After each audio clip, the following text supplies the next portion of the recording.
एक अग्रणी असलेले संत रविदास यांनी अध्यात्म तसेच सामाजिक कार्यामध्ये जी काही लक्षणीय काम केलं त्याचा प्रभाव आजही उत्तर भारत तसेच महाराष्ट्र आंध्र प्रदेश उपलब्ध नाहीये, परंतु तरी सुद्धा साधारणपणे 14व्या शतकात त्यांचा जन्म वाराणसी जवळील सर गोवर्धनपूर या गावी झाला असं म्हटलं जातं.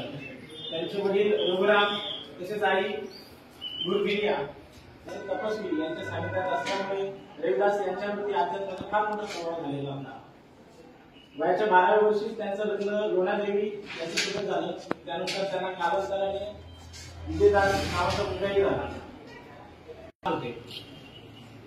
त्या काळामध्ये त्यांचा संपर्क गुरु रामानंद यांच्याशी आला आणि रामानंद यांच्या संपर्कात आल्यामुळे त्यांच्या ज्ञानामध्ये प्रचंड वाढ झाली आणि त्यानंतर त्यांनी वेगवेगळ्या विषयांवरती प्रवचनं द्यायला सुरुवात केली. या ठिकाणी असलेल्या सर्व हिंदू जी काही तीर्थक्षेत्र होती त्यांना त्यांनी भेटी दिल्या. त्या प्रत्येक ठिकाणी असताना त्यांनी जे काही त्यांना ज्ञान प्राप्त झालं होतं, जे काही त्यांचा अध्यात्माचे विषय होते ते त्यांनी सगळ्यांकडे मांडले.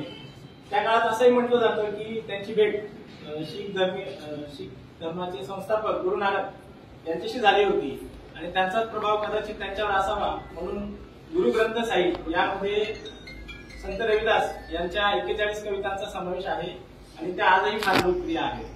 त्याचबरोबर हिंदू धर्मातील दादूपंथी यामधील पंचवाणी मजकुरामध्ये संत रविदास यांच्याही असंख्य कविता आहेत. संत रविदासांनी जे काही एक सामाजिक कार्य केलं किंवा त्यांच्या अध्यात्माची छाप सोडली त्याच्या मागे त्यांचं जे काही तत्व होतं की ईश्वर हा सगुण नसून निर्गुण आहे आणि याच तत्वाला धरून